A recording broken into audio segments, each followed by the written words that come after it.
Waalaikumsalam warahmatullahi wabarakatuh. Perkenalkan, nama saya Ati Izzatul Fitria, SPD. Saya calon guru penggerak angkatan 9 dari SMKN 1 Keraksaan Probolinggo. Nah, di sini saya bersama rekan saya. Saya dengan Ibu Diah Yuniandayani, pengajar dari Mapel PLH, Pendidikan Lingkungan Hidup di SMKN 1 Keraksaan. Baik, bagaimana kabarnya Ibu Yuni? Alhamdulillah Bu, sehat. Alhamdulillah. Ya. Terima kasih sudah meluangkan waktunya untuk berbincang-bincang dengan saya Ibu ya. Pada kesempatan kali ini saya akan melakukan supervisi akademik yaitu pada tahap pra-observasi, di mana tujuannya adalah untuk mengetahui jalannya pembelajaran yang akan Ibu Yuni lakukan nanti. Nah, di sini kenapa saya melakukan percakapan pra-observasi, yaitu saya ingin agar nanti lebih siap Ibu Yuni dalam melaksanakan pembelajaran dan Ibu bisa memberikan pembelajaran yang terbaik pada murid. Nah, untuk itu ada beberapa hal yang ingin saya tanyakan kepada Ibu terkait pra-observasi ini. Boleh ya Bu ya? Ya. Baik. Pertanyaan pertama, apa tujuan dari pembelajaran yang ingin Ibu capai nanti? Pada saat pelajaran ini ya, di awal ini. Pada pendidikan lingkungan hidup ini Bu, kebetulan tema yang saat ini saya ambil yaitu keanekaragaman hayati. Jadi siswa itu dengan kondisi saat ini yang dimana banyak tanaman, baik itu hewan dan tumbuhan, ini sudah banyak yang semakin langka. Nah, dengan pembelajaran ini anak-anak tujuannya nanti bisa mengelompokkan atau mengetahui mana saja yang keanekaragaman hayati, tingkatnya sesuai dengan jenisnya, kemudian sesuai dengan gennya dan secara ekosistemnya gitu. Jadi anak-anak bisa mengelompokkan nanti. Kemudian yang kedua di sini nanti karena berhubungan dengan keterampilannya, nah saya ingin tujuannya ini siswa semuanya bisa mempresentasikan dan memilih tanaman itu sendiri sesuai dengan fungsi atau pemanfaatan dalam kehidupan sehari-hari. Baik, jadi ada dua tujuan pembelajaran yang akan Ibu Yuni capai nantinya ya. Jadi selanjutnya pertanyaan kedua dari saya, bagaimana area pengembangan yang ingin Ibu capai saat Ibu lakukan nanti, saat observasi kepada siswa nanti? Baik, ini nanti posisinya di kelas, siswa itu nanti berkelompok. Nah, jadi di sini saya melakukan pengembangan berdasarkan pengetahuan Bu ya, kemudian keterampilan. Nah, untuk pengetahuan ini siswa saya buat berkelompok, di situ berdiskusi. Jadi saya menekankan untuk bernalar kritis. Jadi mereka bisa menggali apa saja tentang keanekaragaman hayati saat ini. Kemudian untuk keterampilannya mereka juga bisa melihat di lingkungan sekitar mereka yang mana yang perlu untuk dipresentasikan. Misalkan suatu contoh saya ambil lidah buaya. Nah, saat ini kan udah mulai berkurang, lidah buaya ini sudah di rumah-rumah lah. Nah, begitu jarang mereka bisa mengambil sampel itu kemudian dipresentasikan apa pemanfaatannya. Misalkan diolah menjadi seperti sampo dan lainnya Bu ya. Nah, itu keterampilannya siswa di situ. Jadi area yang ingin Ibu kembangkan yaitu pada area pengetahuan dan keterampilan. Pada area pengetahuan, siswa ini nanti diajak berdiskusi, kemudian saat pada area keterampilan, siswa nanti memilih tumbuhan yang sesuai dengan pemanfaatan keanekaragaman hayati, begitu Bu? Iya. Baik. Selanjutnya, strategi apa ataupun model serta metode pembelajaran yang bagaimana yang akan Ibu terapkan nanti? Untuk modelnya nanti, karena ini siswa ini dituntut benal kritis Bu, jadi saya memilih menggunakan model inquiry. Jadi anak-anak setelah mengetahui permasalahan keanekaragaman hayati saat ini yang sudah semakin berkurang, dengan ini siswa bisa menemukan sendiri nanti jawabannya sesuai dengan kelompok. Nah, kerja kelompoknya tadi. Jadi menemukan sendiri. Nah, itu yang terpenting Bu. Di situ anak-anak terlatih nanti begitu. Baik, jadi Ibu menggunakan pembelajaran berdiferensi dengan model inquiry, Iya. begitu ya, dan metode yang digunakan dengan berdiskusi, gitu ya. Iya. Kemudian media yang akan Ibu gunakan saat pembelajaran nanti? Media ini saya cukup menggunakan gambar dan tanaman langsung. Jadi di sekolah kita ini kan banyak tanamannya, ada toganya juga. Nah, jadi saya memanfaatkan itu sebagai media. Jadi Ibu akan melakukan membuat media pembelajaran dengan model gambar, Iya. dan juga langsung kepada tanaman yang Iya. ada di sekitar sekolah, begitu ya. Iya. Baik. Kira-kira Ibu akan melaksanakan pembelajaran ini kapan ya? Besok ya, hari Selasa. Hari Selasa. Ya, tepatnya di kelas 10 PM 1. 10 Ya, jam ketiga. Baik, jadi insya Allah besok hari Selasa Besok. Ibu akan melakukan pembelajaran di kelas 10 PM 1 pada jam ketiga, begitu nggih? Baik, besok hari Selasa pada saat jam ketiga Ya. saya akan melakukan observasi pada kelas Bu Yuni. Nanti di sana saya akan mencatat dan melihat hal-hal yang akan terjadi di dalam kelas. Ya. Nah, nanti setelah Ibu melakukan kegiatan pembelajaran di dalam kelas, kita akan adakan percakapan yang terakhir, yaitu pasca observasi. Nah, sebelum kita akhiri, kira-kira apa yang Ibu dapatkan dari percakapan hari ini? Percakapan ya, dari awal barusan Iya, ya, betul. saya mendapatkan sebuah informasi Bu ya. Jadi sebelum pembelajaran di kelas, nah, metode dan media ini memang sangat penting Bu. Jadi memang harus disiapkan sebelum kita melaksanakan pembelajaran di dalam kelas. Begitu ya. Baik, terima kasih. Saya ucapkan terima kasih atas waktunya. Mudah-mudahan besok acara observasi Bu Yuni dalam pembelajaran PLH bisa berjalan dengan lancar.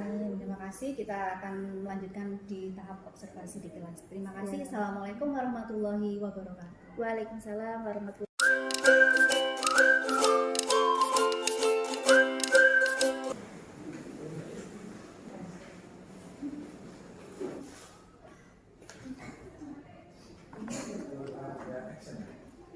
Assalamualaikum warahmatullahi wabarakatuh. Waalaikumsalam warahmatullahi wabarakatuh. Bagaimana kabarnya? Baik. Kita sehat semua ya. Ini Ibu absen dulu sebentar. Masuk semua ya? Ya. Hari ini kita akan memulai kegiatan presentasi ya, setelah kegiatan diskusi selesai ya. Oke, tujuan hari ini kalian bisa mengelompokkan tanaman atau tumbuhan ya berdasarkan tingkat jenis, gen dan ekosistem nantinya ya. Kemudian yang kedua, kalian juga mampu nanti mempresentasikan hasil ini semua yang sudah disiapkan.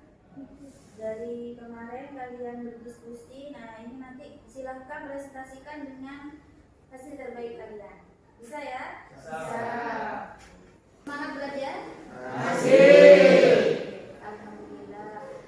Untuk hari ini ya, hari Selasa ya, ini tugasnya manfaat keanekaragaman hayati. Nah, kemarin Bu Yuni sudah memberi tahu bahwa untuk kerja kelompok ya. Nah, setelah kalian menerima materi kemarin ya dari saya, saatnya kita berdiskusi kelompok.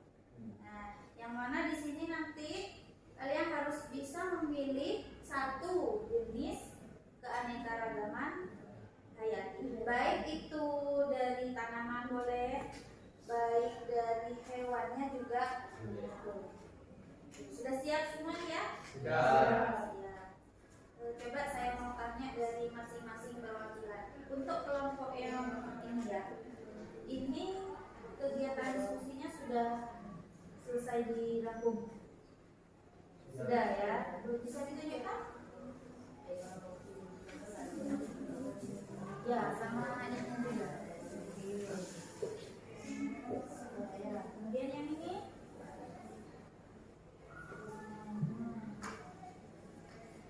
kelompoknya yang sama.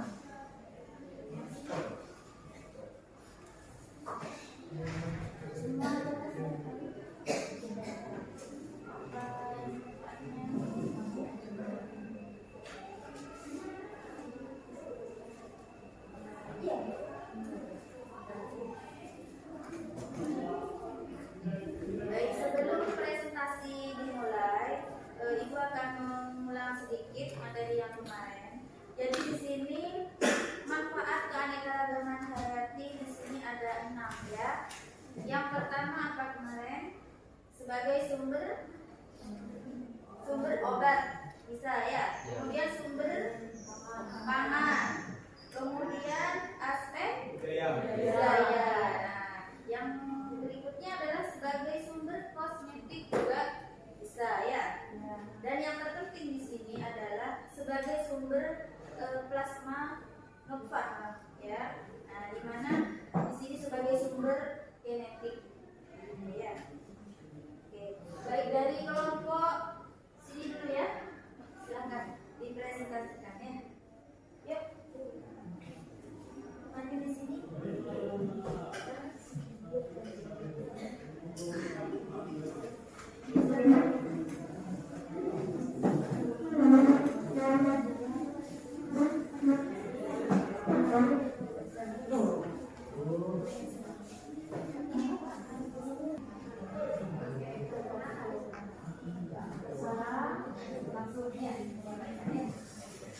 Assalamualaikum warahmatullahi wabarakatuh. Waalaikumsalam warahmatullahi wabarakatuh.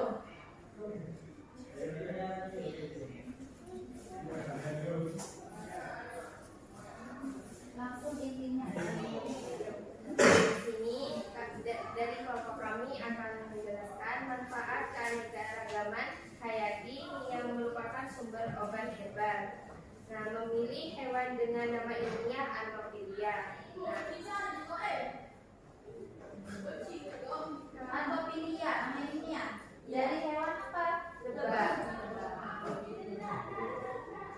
Madu adalah salah satu bahan alami yang sering digunakan sebagai pemanis baik untuk teh, serealia, penetu, dan juga wafel. Selain rasanya yang enak, madu ternyata sudah populer 2 tahun yang lalu sebagai obat tradisional. Dipercaya demikian karena madu mengandung nutrisi yang menyehatkan. Madu memiliki sejumlah khasiat obat. Salah satunya mampu membantu menyembuhkan sakit tenggorokan, antioksidan serta antibakteri yang ada di dalamnya. Juga mampu membantu melawan infeksi yang disebabkan oleh virus, bakteri, dan jamur. Nah, teman-teman bisa mengambil satu sendok madu dan campurkan dengan segelas air.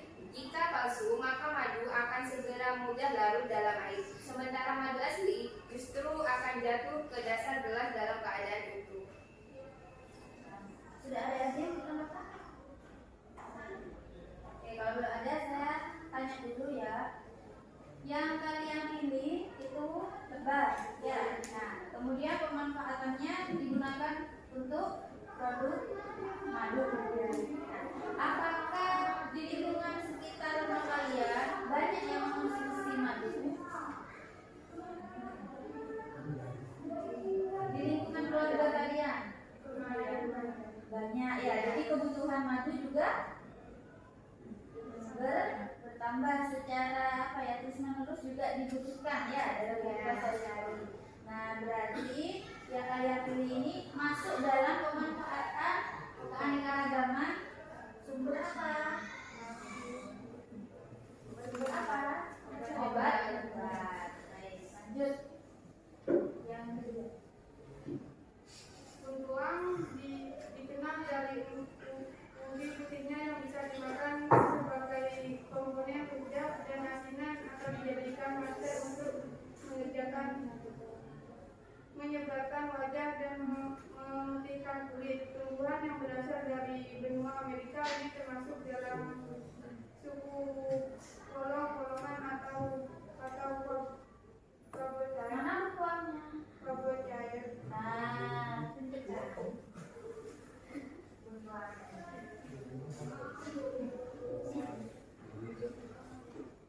Bengkoang adalah tanaman polong yang berasal dari daerah Amerika tropis dan sangat berpotensi untuk dikembangkan sebagai tanaman pangan, sumber karbohidrat sekaligus protein nabati.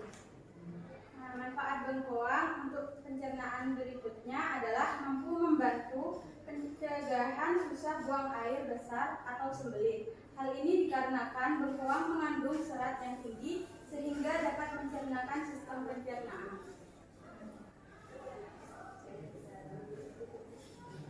Nah, sekian dari kelompok kami. Terima kasih teman-teman atas waktunya dan mohon maaf jika ada perkataan yang kurang berkenan.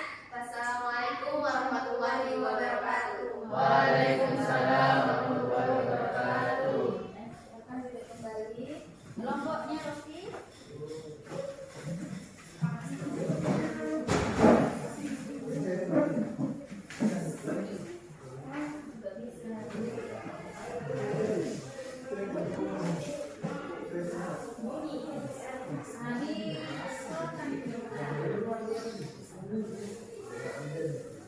Assalamualaikum warahmatullahi wabarakatuh. Selamat pagi teman-teman sekalian. Perkenalkan, kami dari kelompok 1 yang beranggotakan saya Ahmad Fiujin. Saya Fiafia Fidrati. Saya Supreka Wadana. Pada kesempatan kali ini kami ingin membahas tentang pemanfaatan keanekaragaman hayati, yang dimana pada kesempatan kali ini kami membahas 4 macam sumber. Yang pertama yaitu sumber aspek budaya, yaitu bunga melati atau Jasmine Samba, merupakan bunga yang banyak dikenal oleh masyarakat Indonesia karena identik dengan fenomena mistis. Bunga melati yang memiliki aroma yang menyengat diyakini dapat mengundang para makhluk gaib. Oleh karena itu, dalam kebanyakan ritual, bunga melati menjadi salah satu bunga yang harus ada dalam sesajen. Yang kedua, sumber pangan. Musa paradisiaca atau pisang merupakan buah yang memiliki banyak manfaat. Satu-satunya adalah melancarkan pencernaan. Hal itu disebabkan karena pisang memiliki banyak sekali serat. Semakin berkembangnya zaman, kreasi makanan dengan bahan pokok pisang semakin bervariasi. Salah satu contohnya adalah es kukur.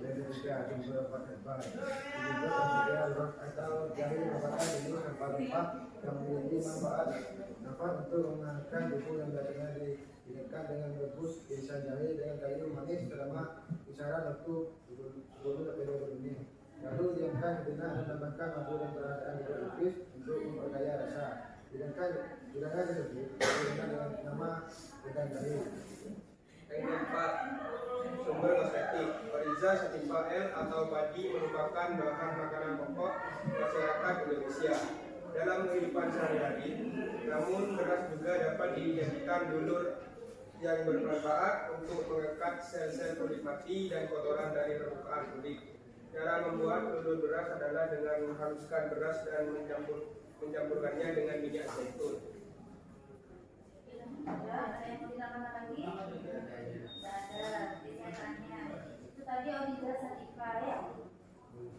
Ya, Itu padi. padi. Nah, produknya dalam bentuk beras nanti bisa dimanfaatkan sebagai apa tadi? Sebagai dulur. Dulur. Nah, selain digunakan sumber pangan, ya, itu kan kebutuhan pokok. Nah, jadi juga digunakan sebagai kosmetik. Jadi itu keanekaragamannya, ya, manfaatnya juga banyak. Kemudian pisang tadi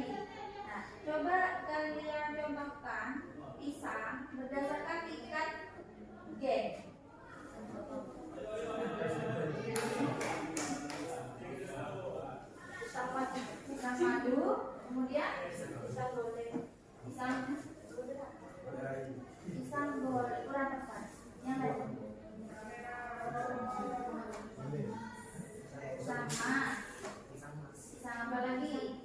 Pisang Ambon.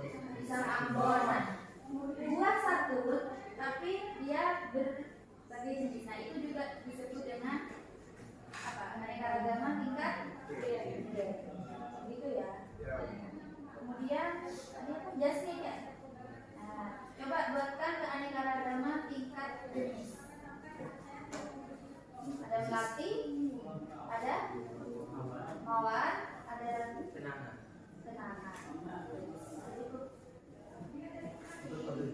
Sekian presentasi dari kami. Terima kasih karena teman-teman semuanya sudah bersedia mendengarkan presentasi kami pada kesempatan kali ini, dan kami ingin memohon maaf atas segala kekurangan dalam presentasi kami pada kesempatan kali ini. Sekian, wassalamualaikum warahmatullahi wabarakatuh.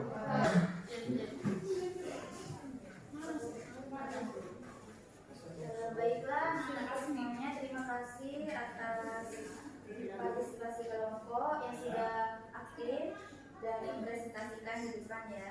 Nah, inilah contohnya pemanfaatan keanekaragaman hayati yang sering kita temui dalam kehidupan sehari-hari. Jadi di lingkungan sekitar kita ada tomat, ya, yang diolah menjadi saus. Kemudian di sini ada mawar juga yang dipakai kalian setiap hari, yaitu parfum. Nah, itulah pemanfaatannya. Jadi kalian harus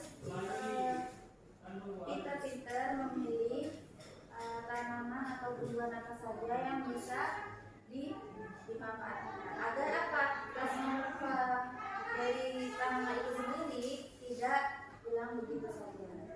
Kenapa? Karena di luar sana sudah banyak seperti sayur impor, buah impor. Nah, ya. Nah, jadi kita belajar di sini.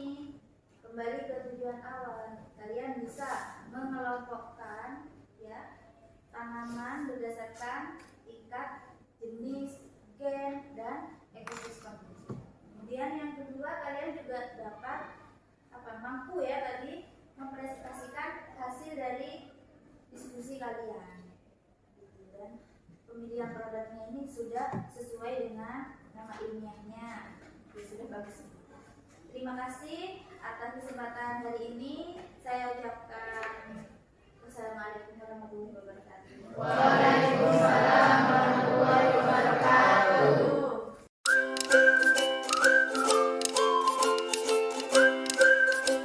Assalamualaikum warahmatullahi wabarakatuh.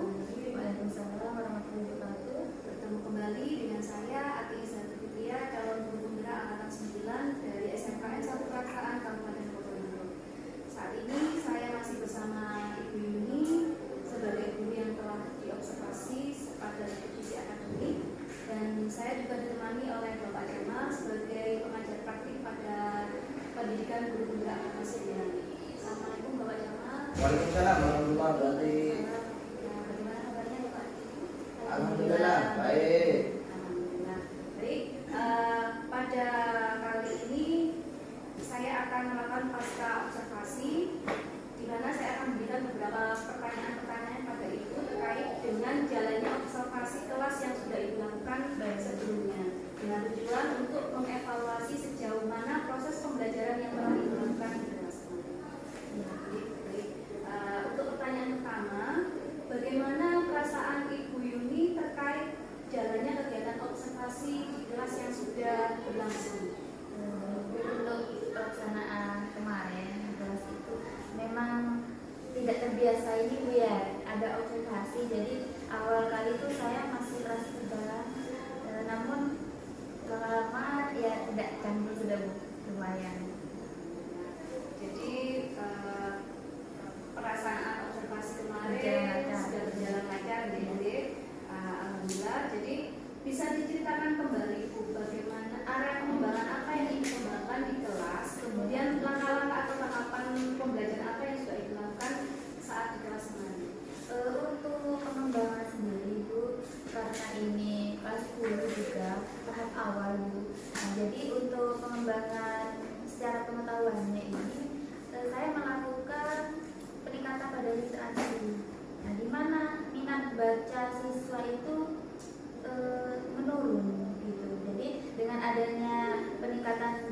inspirasi, dan topiknya ini juga kemarin itu keanekaragaman hayati ya Bu.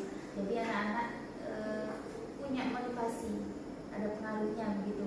Kemudian untuk secara keterampilannya di sini saya menggunakan sistem kelompok tadi Bu ya, di mana anak-anak itu dituntut untuk berpikir secara kritis.